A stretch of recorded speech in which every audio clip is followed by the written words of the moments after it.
What's up, everyone? Welcome to the Existential Stoic podcast. Do you ever feel sorry for yourself? Do you ever feel down? Maybe you think, I don't know, things just aren't working out for you. Other people are to blame. The world's not fair, all that stuff. Well, today we're going to talk about how to stop feeling sorry for yourself. I'm Danny, here, my buddy Randy. What's up, Randy? Yo, Danny.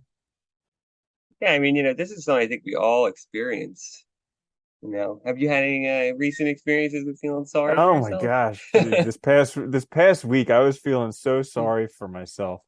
I was like, wow, all the way home, and and here I am, like literally pursuing the career of my dreams, in like literally living the life that I have dreamed about for years, and I'm like, woe is me, my life sucks.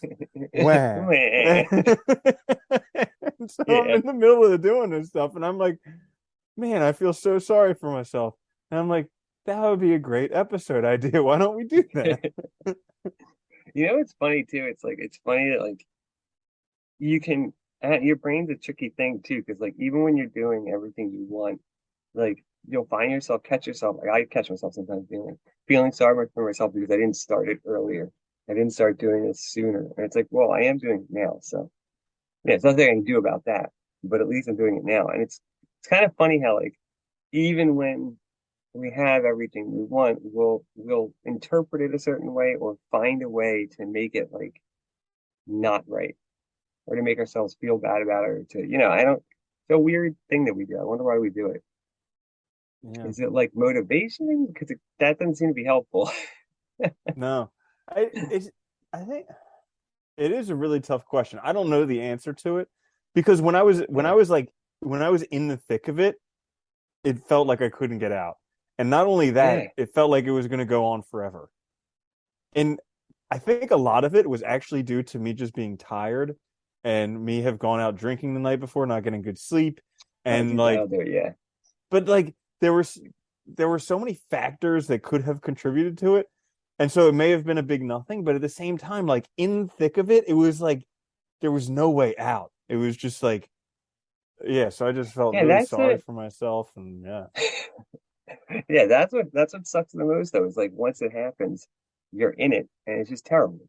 And I get the same way too. And and you're right. I think being tired, a little hungover or something. Those are easy, you know, things that trigger it, I think, if you want to think of it that way, I guess. But it's I can never, even when it does happen and I catch it, it still takes time to get out of it. And then on top of that, I'm still confused as to why, why it happens so often. You get tired and you're maybe it's you feel tired too, and you're like, I don't have the energy to do all this stuff. I can't possibly do it right now, but I still have other days and other time. But you get so caught up in the moment. It's very weird. Dude, and I have like I get tired and simultaneously I can't sleep. So like Yeah. Yeah. I when I have a very difficult time sleeping outside of the normal hours that I sleep. So like I'll be exhausted. Like literally I feel standing up or sitting down that I could just nod off like that, but I'll try and go to sleep and I'll just be staring up at the ceiling like, okay, what now? So it's like it's a tricky situation. Yeah, usually, yeah, it's weird. Usually I can fall asleep pretty quickly, but sometimes I do run into that problem. If it takes too long, then I'm up here outside. Yeah. Yeah, I don't know. And I feel like we all feel sorry for ourselves for so many damn reasons. It doesn't help too that we're constantly bombarded with information about how other people are doing that nobody ever had to experience before in the past. I was thinking about Oh, that the other day. yeah. You know, could you imagine they were they were talking I was listening to something they were talking about marriage and rates of marriage and they're talking about how in the past not as many people got married as you thought because they actually didn't have that many partners. You lived in a town, so it's just dependent on where you lived. You might be, whether or not it was possible. And they said there's actually pretty high rates of single people being single. But I was thinking about that. And I was like, it's kind of funny because you're kind of bound by whatever circumstances you found yourself in that community. You didn't have much. You might have known of I don't know, whatever. Maybe that there was a king or something. But other than that, there's just that was it. So you compared yourself to people around you that were in relatively the same position. Now it's you're bombarded with all this stuff about people just at the very top. And it's I think that just makes it very hard to reconcile with our lives. and you're not. So like, okay, yeah, great point. So like my grandmother, I remember she always used to like have a picture of the Pope, you know? And it was like she wasn't on the Pope's Twitter feed every day. She wasn't on TikTok watching the Pope do all these dances and everything like that. She like literally had a picture of the Pope. And it was Yeah. from, 20 years ago or something like that. So it's Probably the it old is Pope. yeah, it is a lot more in your face than I think how things are nowadays. 100%. Yeah. Yeah, it makes it So difficult. Like, yeah, yeah. yeah. Sorry. Yeah. So the like how to stop feeling sorry for yourself. I one thing that I watched that was very helpful was it was this story told about the Buddha. And like a farmer came to the Buddha, and the farmer he said, like people tell me you're an enlightened being, so hopefully you can help me with my problems. He's like, I'm a farmer and I really love farming, but sometimes it doesn't rain enough and the crops die. And sometimes it rains too much and we don't get as many crops as we were supposed to have. And he's like, and I have a wife and I love her, but sometimes she nags me and sometimes she doesn't pay enough attention to me. And I have these Bitch. great kids. I know, right? And he's like, and I have these great kids, but like sometimes they don't listen to me. And then like other times they don't do what I tell them. And he's like, so I have all these problems and I'm coming to you because you're an enlightened master. Like, can you help me solve my problems? And the Buddha's like, no, sorry, I can't help you. And at this point, watching this thing, I'm like, what the heck? How could he not? I mean, he's the Buddha. How could he not help him? And so the Buddha says, everybody has 83 problems. All I can do is prevent you from having an 84th problem. And the farmer's like, an 84th problem? And the Buddha's like, yeah, the 84th problem is thinking that you can live life without problems. Uh, And I was just like, wow, like that's what I've been trying to do this whole past week is trying to live life without problems. Like I'm feeling so sorry for myself because I have problems. Like, okay, for instance, like all this programming stuff that I'm doing, it causes a lot of problems. Like I get stuck, I get frustrated, I get these Yeah, oh yeah, errors. it does. I'm not It's being taught overwhelming at methods that I times. enjoy. Yeah, over so like nonstop problems. And I'm complaining about these problems that I have that literally I have created myself because I've chosen to go down this path. But it's like when I heard that, I was like, oh, like life has 83 problems. So like it's just kind of learning to accept the problems and not expecting to live a life without problems. And expecting, I think, too. But it's funny though. I think that's like when you were saying that too, it's funny that like all of us, I think, that's what we imagine. We imagine like those goals in the future as getting to a point without problems. That's what I think everybody does. When they say like, like, oh, when I get that job, I'll be happier and I make this much. They really mean like I won't have problems. Really, I think that's Mm-hmm. kind of what it is, right? We imagine the state or this time where we'll be in the future with no issues. And it's like that's not going to happen. Yet Mm-hmm. we still think it. It is weird. And it's funny that we do think that way. It's a good point because I think that's learning to just live with them and to just recognize that it's a part of life. You can't get Yeah. around it. Like, yeah, Yeah. So there was another part. You ever heard that saying that like I felt sorry because I had holes in my shoes until I ran into the man who had no feet? no. Oh, I've okay. never heard that. No. Well, so there's like a saying. It's like I felt bad for myself because I had holes in my shoes until I ran into the man with no feet. Yeah. And so like I was trying to do that when I was feeling sorry for myself. I was like, oh, but I have a house to live in and I have food that I can eat and I have a working body and arms and legs. And I was trying to do all this stuff. And I was like, but damn it, it's not working. I still feel shitty. That's still not enough, man. Yeah. It's like maybe it'd be more effective to instead of like abstractly comparing yourself to others in worse positions. Because like, yeah, I guess it can always be worse. Maybe thinking about like, why now is better than before in your life, that might be more effective. Like why it's good that you have these problems instead of negative. Like, Hmm. yeah, it's frustrating to get that it's overwhelming. It's frustrating that you get stuck a lot. And it's frustrating that, maybe like teachers are not the best in this case or whatever, but like at the same time, at least you're in a position in your life where you can have those problems as opposed to Hmm. not. Yeah. Yeah, that's a good one. And then there's this other thought that came up.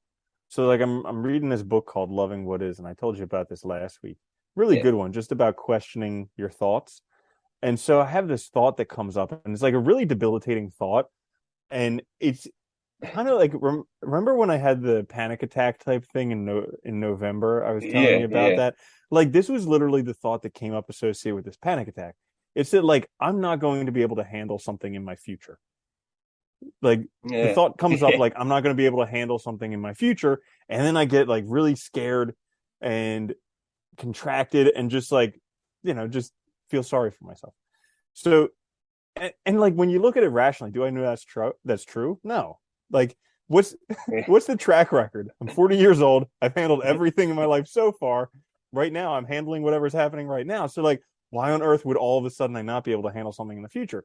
But like anytime I have that thought, it's almost like crippling. And so learning to see that thought for what it is and just to recognize that it's not actually true. It's just a thought. But sometimes I get that thought and I have this illusion that the thought is true in the future that I just won't be able to handle it. Well, it's just fear too, you know? And it's funny too because it's like it's such a they're always so like it's always such like abstract fears too. Like you won't be able to handle something. Well, like even if you couldn't, well, there's probably a different way to handle it then. Like you go a different way to solve, you know, it's like that's as if a problem exists that you just could not get. There was insurmountable, like, which makes no Yeah. sense. And it's funny. I don't, it's so weird too that we do all of this to ourselves. Like I can never figure this out. It's like you know it would be better not doing it. Like it would be so much better not to be stressed, not to get depressed, not to be unhappy, not to, you know, but like, and you know that it's like 99% of the time I know I'm causing it. So it's like, why doesn't it just stop? It's so weird. And I think a lot Mm. of it is future looking. Like a lot of it is like worrying about the future, worrying about like, you know, what if this doesn't work out? Like, what if I'm not Yeah. good enough? Like, what if, you know, this happens, that happens? And it's like, but it hasn't happened yet. So why am I stressed about it? Like I'll know when I get there, I guess. Like, Yeah. Yeah. Also, like I think some of it is somewhat habitual. Like we kind of grow up developing habits of worry. And so learning to mm, recognize when we're worrying and replace those thoughts. Uh, because our yeah, patterns definitely. of where I'm in too. Yeah. Yeah. Hmm. Yeah, you know Yeah. what? I trying to recognize the circumstances in which the feelings generally come up has been helpful for me. Like, you know, we were talking about earlier, like being tired, you know, for instance, or like, you know, recognizing when it's like other things that aren't really related, but probably causing it, like where you're just exhausted or you're sick or something, and that's really why, you know, you can't meet your expectations. Also, too, I think getting your expectations to a realistic level is also really important because I think a lot of us do. Like, I know I struggle with that. You know, like when you're younger, these expectations placed on you that like are really high, but maybe like also misdirected. Yeah, and then Hmm. it's like you always have that burden of like, are you living up to whatever the hell that means or is? And that's a Dude, hard one.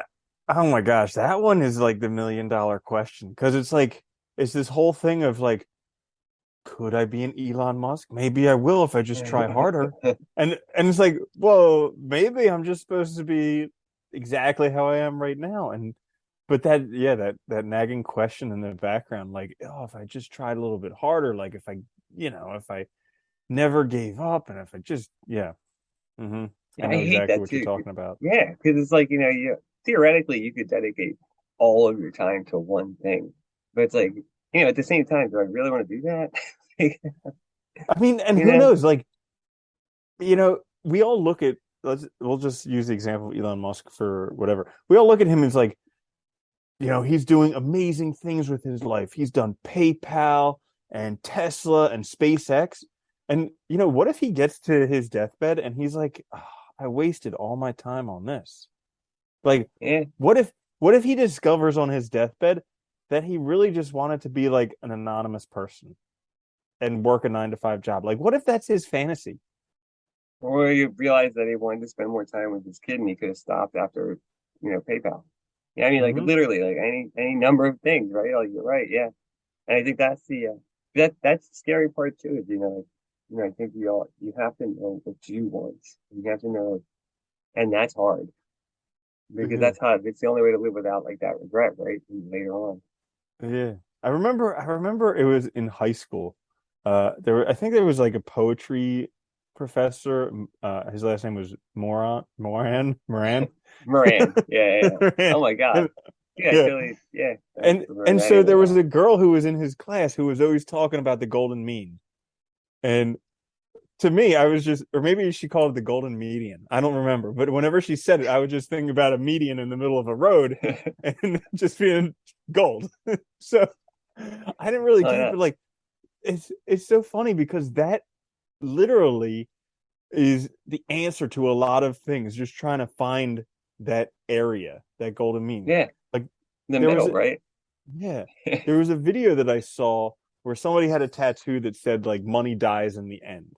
And he tattooed that on himself because he had a whole bunch of friends who like made a lot of money, saved up a whole bunch of money, and then died. And he's like, when you die, you don't get to take it with you. Like, Yeah, even if you have a whole bunch of money, if you don't use it while you're alive, you lose it. So he's like, the key then is, using your money smartly, but also keeping it smartly. So like, you don't want to spend too much to where you go broke, but you also don't want to spend nothing to where you save up a ton of money and don't get to actually enjoy it. And for me, like that is a big struggle because I'm always trying to save up more money so then I won't have to work later on and all yeah. these things. But like I do that at the expense of enjoying the money right now. So trying to find that golden mean. The balance is crucial. I think the correct path seems to always be the compromise in the middle. And Like, yeah, and the damnedest part of it is that like one of uh the key parts of that equation that you need to figure out the golden mean is when you're going to die, and that you'll never know.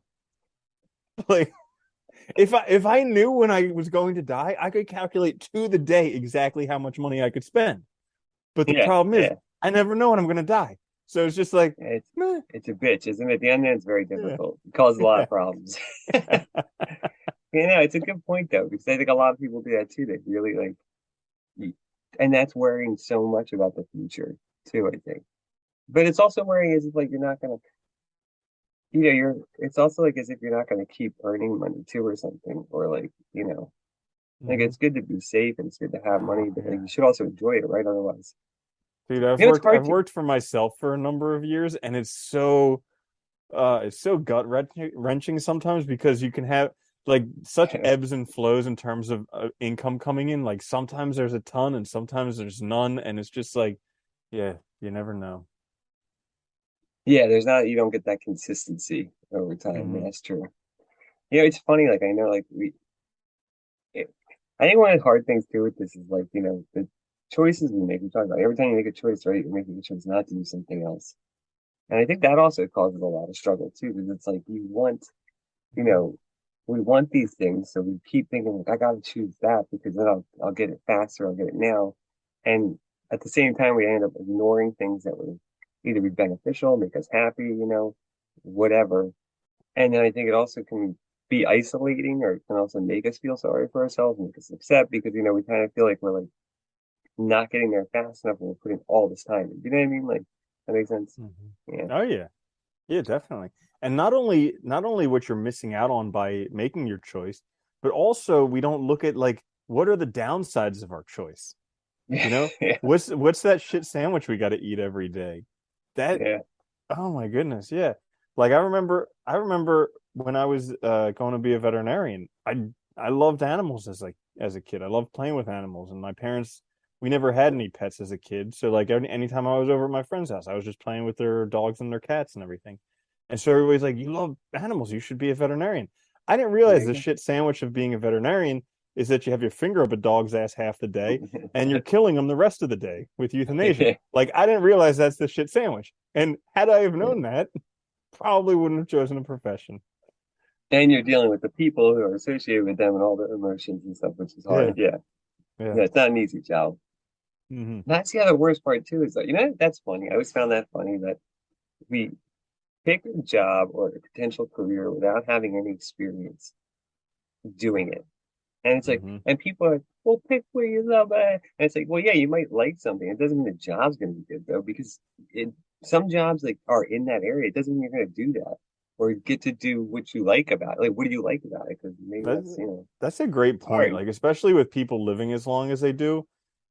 college shouldn't Yeah, be until you're like 20 to 30. Like you go to high school, yeah, graduate when you're 18. Then you work from when you're 18 till 30. And then after you have 12 years of working experience, where you can just dick around every year for 12 years, making barely enough money to scrape by, but you just get a whole bunch of experience in different fields.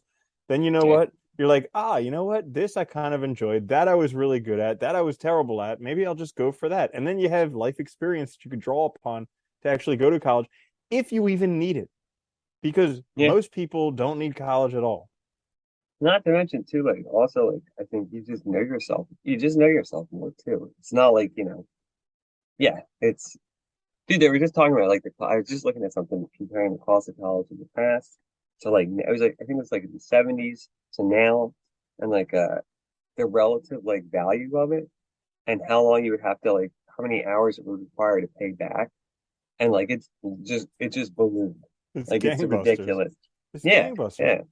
Dude, and they're It's going like insane. I see these commercials for Southern New Hampshire University, and they're just going after the long tail of people because like literally they know that every I mean, this is gonna sound so they know that the majorities have already gone to college. So now they're just chasing every minority to get them to go to college so that they can collect more money. And Yeah, it's not that they yeah. actually need a degree. Well, that's Yeah. the funny part too, dude. They get to the point too where they're like handing them out, and it's like, Mhm. okay, what value As does this long as you pay. have? Dude, Yeah, I mean, this happened this we were talking about this yeah, not long ago. Like I just started a master's program 6 months ago, and I was like I one of the first projects I ended up failing it just because I didn't have as much experience as everyone else in the program. And I was like, "Oh my God, I'm literally going to fail out of this program." And you're like, "Dude, if you got accepted to a master's program, they're going to yeah, give you the bro. degree." Like Dude, that's just what it is. the only way you leave a master's program is by choice. I swear to God. Like, Yeah. Yeah. So that's yeah. pretty much. I mean, I'm sure it's the same as undergrad too. But yeah, that Oh was God, a. undergrad I would say is even worse. Yeah, it's like, there's that impulse that like it's just funny, like to get everybody through and on, like, you know, it's just I don't Mhm. know, it's weird. What for? Yeah, but is it worth it? Yeah. Mhm. Yeah. So now that we've That's gone completely off course, we have what we digressed a what were lot. we talking about What today? the hell are we talking about? How not to feel, yeah, right. How How to to not not feel sorry. feel? Yeah, how to not feel sorry for yourself. I think an important part is being grateful, but it's really, really hard to be grateful in those moments. Yeah. Yes, it is. Mhm. I think also having a routine is important because definitely when I was, it's so tricky how like having a routine is beneficial and then how quickly going off the routine can be bad. Because I Yeah. literally like I have a morning routine that I think serves me very, very well. But I had gone off the routine for like maybe about a week. Not fully off of it, but just like little things. You know? Yeah. Like I wouldn't do it every day, or maybe I wouldn't do the full thing every day. And maybe I was having more coffee than I would usually have. And like all these and maybe I wasn't getting the amount of sleep that I would normally have. And maybe I was drinking a little bit more alcohol than I normally have. But all these things when they combine, it just made like Yeah. explosion. Just destroys it. Yeah. Yeah, I think it's like I don't know. I think like, gratitude's good. I do think like just being more realistic is important too. And like not, trying to being more realistic about like really what we have, what we want, what's wrong, I think too, because we tend to blow things out of proportion. It's all like imagination. Like half the time ask yourself, is this like a real thing I'm really worried about? Or is it like just just like a phantom? Because I think a lot of them are like that's what it is. It's like, this abstract fear of failure kind of manifesting as like there's a problem I won't be able to overcome later, or like I'm not going to be good enough or something. Yeah. Dude, it was like this crazy feeling of like cognitive dissonance. Because on the one hand, I'm feeling sorry for myself, but then when I actually look at it, I'm like, I'm doing exactly the stuff. Like literally, if I could have my dream life, I wouldn't change a thing. And like all of it, even though it's not all complete right now and it's not all working out how I wanted it to be, it's like literally, yeah, it was just really interesting to Yeah, be in that spot. that's the other thing too. I think it's helped me a lot too, is to stop thinking about like in terms of like completeness. You know what I mean? Like, because Mm, like our life's not over yet. It'll be complete when it's done, you know, but like mm, in the process of living, I think, we're constantly just building on things. It's not like it never stops, you know. I don't think there's not gonna mhm. be a point where you're just like, I got okay, it's good. We'll freeze framed it here, you know, Okay, like done. yeah, done. I don't want to do this anymore. Yeah, I think so. I think that's part of it too. Is like it's we have these ideas about how things should be that really just aren't, they're not compatible with the world. And then I think a big thing too is like taking time away from, you know, letting the technology go for a little bit sometimes, taking a walk and stuff, getting away from like all the noise and also all the reminders of like the BS in the world that like I mean, because a lot of it is meant to force you to compare. And that's the whole point. Like social media is all just comparisons. That's all it is. Hmm. It's just I'm doing better than you. Look at it's like constant. And Hmm. I think that's yeah, it's also bad. Hmm. Yeah, definitely. Yeah, so that's all I got. All right, well we'll call it here then. Well, hopefully, yeah, I don't know. Sorry, maybe you still feel sorry for yourself. I don't know. We'll see. Yeah, just Yeah, stick with it. You'll be okay. It won't last everything will be forever. okay. Yeah, it won't Nothing last does. forever. It'll leave eventually. And it may take a little while. You may um I think trying to make it go away probably won't help that much. Just get back No. to doing what you want to do. Get some time outside, go for a few walks. Oh, dude, it also felt like time stood still. Like when I felt Yeah. sorry, I literally was watching the seconds tick by. It was like time stood Isn't that weird still. how like time will just like, dude, I that is one of the most fascinating things to me. How like hours can pass by in seconds and seconds can pass by in hours. I find that so fascinating. It's so weird. And it's Hmm. always like the reverse of how you would want it to be. You know Yeah, what I mean? exactly. Like, which is Yeah, funny. Yeah. yeah. But get All right. outside, go for a walk in nature. Yeah. And don't stress too much. So it'll be all right. We'll Hmm. get there. Or stress as much as you need to. Yeah, that's also good. Don't do no stress, but some stress. Or a lot of stress. Whatever works for you. You got anything else in there? Throwing No, there? that's all. All Signing right. off. Anyway, we'll be back later with a quick fix. Thanks for staying with us, listening. If you have to here, please like, subscribe, share. It helps us out a lot. Check us out on YouTube, all the podcast apps. We'll be back later this week. Until then, though, peace, Randy. Later, Danny.